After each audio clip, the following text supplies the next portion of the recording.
Welcome back to The Heat. We're discussing the Malaysian Airlines crash in Ukraine and the ongoing violence in the region. We're joined by Dmitry Babich. He's a reporter for Voice of Russian Radio, and he has written extensively about President Putin and the Kremlin. Dmitry, welcome to the show. Yes, nice to hear from you.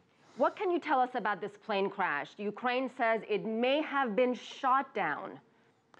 Well, that's certainly possible, and right now it's not immediately clear who shot down the plane, if it indeed was shot. The Ukrainian army has a pretty bad record because in 2001 the Ukrainian anti-air force incidentally shot down a civilian aircraft over the Black Sea. Dozens of people died then. On the other hand, it is quite clear that the rebels who are operating in that region, they have to fight the Ukrainian Air Force, and they, from time to time, shoot down Ukrainian military airplanes. So, of course, the primary suspects are the rebels, although they deny that they have weapons which are able to shoot down airplanes at the altitude of 10,000 meters. And the Malaysian airplane was cruising this area at the height of 10,000 meters. Despite this fact, I think it was pretty irresponsible to continue international flights in this area, which is an area of a bloody civil war. So, Dmitry, if in fact it was Russian separatists who shot down this plane, if that's determined, do they have that kind of sophisticated weaponry to shoot a plane about 10,000 meters up in the air? Well, it's quite clear that the weaponry that they claim they have, which are portable anti-aircraft missiles, things that a single person can carry on his back and then use, certainly you can't shoot down planes at this altitude using these weapons. But I see no reason why Russia can be suspected of doing that, because this airplane disappeared from the radars 10 minutes before it entered the Russian airspace. And of course, Russia is the last country to be interested in this kind of a terrible, tragic disaster right next to its border. I think this incident will be to everyone's detriment, even though the Ukrainian authorities, of course, try to make it one more argument in their fight with the separatists, whom I would not call Russians. They are Ukrainian citizens, at least the huge majority of them are Ukrainian citizens, but they want federal status inside Ukraine, and they don't recognize the new government, which came to power thanks to a coup d'etat that happened in February this year, and which was supported, unfortunately, by the United States and the European Union. Speaking of the United States, Russian President Vladimir Putin and President Obama spoke by the phone today. Can you shed any light on that conversation? Well, I think that certainly this conversation was pre-scheduled, and it was pre-scheduled before the news about the air crash, appeared in the international media. Quite clearly, Putin was planning to talk to Obama about the recent spate of sanctions, which Obama declared would be imposed on Russian companies. These sanctions were declared by Obama about 20 hours ago, yesterday. So it is still a very discussed question in Russia what to do now. So obviously Putin was going to talk to Obama about these sanctions, and then suddenly this tragedy happened. So Putin also informed Obama about what happened. I think the best lesson from this tragedy is that mankind should wake up to the reality. There is a terrible civil war going on in Ukraine, in the middle of Europe, and this war is dangerous not only to Ukraine, not only to Russia, but to all Europe and to all international community. Because whatever people in Washington and Brussels may think, Ukraine and Russia are both parts of Europe. So, Dmitry, let's listen to President Obama when he announced tougher economic sanctions against Russia. I've repeatedly made it clear that Russia must halt the flow of weapons and fighters across the border into Ukraine, that Russia must urge separatists to release their hostages and support a ceasefire, that Russia needs to pursue internationally mediated talks, and agree to meaningful monitors on the border. I've made this clear directly to Mr. Putin.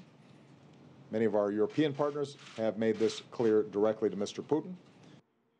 So, Dmitry, again, President Obama there saying Russia must halt the flow of weapons and fighters across the border into Ukraine. Your reaction, sir? Well, I think it's very easy to say, but it's very difficult to fulfill this task, because even if you look at other countries, could Pakistan stop the flow of weapons to Afghanistan? I mean, Afghanistan has been at war for more than 30 years now, and Pakistan is still unable to stem that flow. When Russia had a war in Chechnya on its own territory, there was a steady flow of weapons and mercenaries from some Muslim countries, and these countries also couldn't do anything about it. So I think it's so easy to blame the tragedy that is going on in the east of Ukraine on Russia. But I think even though Russia, I think, shares part of the blame for the tragedy that is going on, a huge part of responsibility is on the Ukrainian government. After all, it is the Ukrainian government that sends bombers which are destroying towns and cities in the east of Ukraine, in these so-called separatist regions. And also some responsibility is certainly with the United States and the European Union, which supported violent action in Kiev, which brought down a legally elected president and which threw Ukraine into turmoil. Unfortunately, this turmoil has been going on for several months now. There are already hundreds of people killed in the east of Ukraine. But Dmitry, and now we have an indirect consequence with this plane. Ukraine Yes. would argue the crisis, the turmoil, actually began with Russia when it took Crimea, basically, in its own territory, when it annexed Crimea. Well, I think it's clearly not true, because even if you watch television, you would see that hundreds of people were killed, shot, and burnt alive in Kiev before that. It's not quite clear who was doing the shooting on the last day of the hostilities, but you can see that a lot of policemen were virtually burnt alive by these so-called peaceful protesters, supported by the European Union and the United States. As for Crimea, this is the only peaceful Russian-speaking region on the territory of Ukraine right now.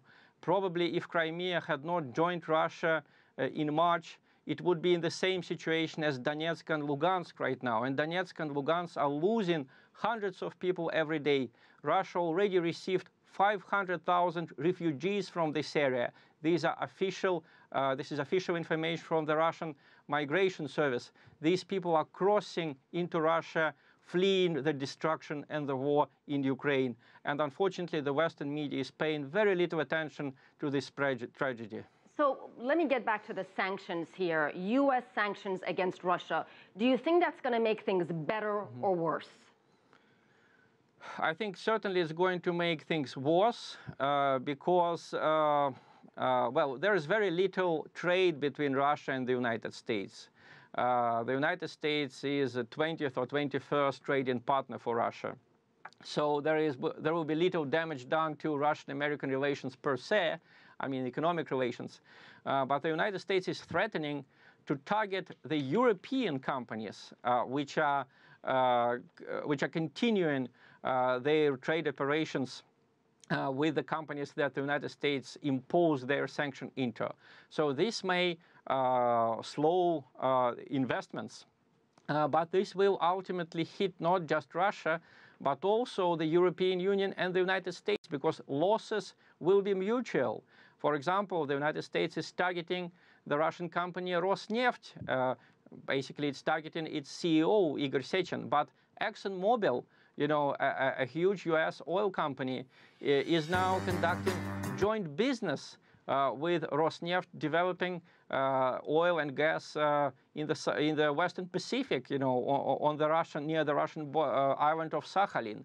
So I'm afraid these sanctions, they are not going to make things better, but they are going to damage the economic interests of Europe, Russia, and the United States. All right, we'll leave it at that. Dmitry Babich is a reporter for Voice of Russian Radio. And that's it for this edition of The Heat. We would love to hear from you, so please send us your questions, comments, and story ideas to theheat@cctv-america.com. Once again, that's theheat@cctv-america.com. I'm Asiye Namdar in Washington, D.C. Thanks for watching.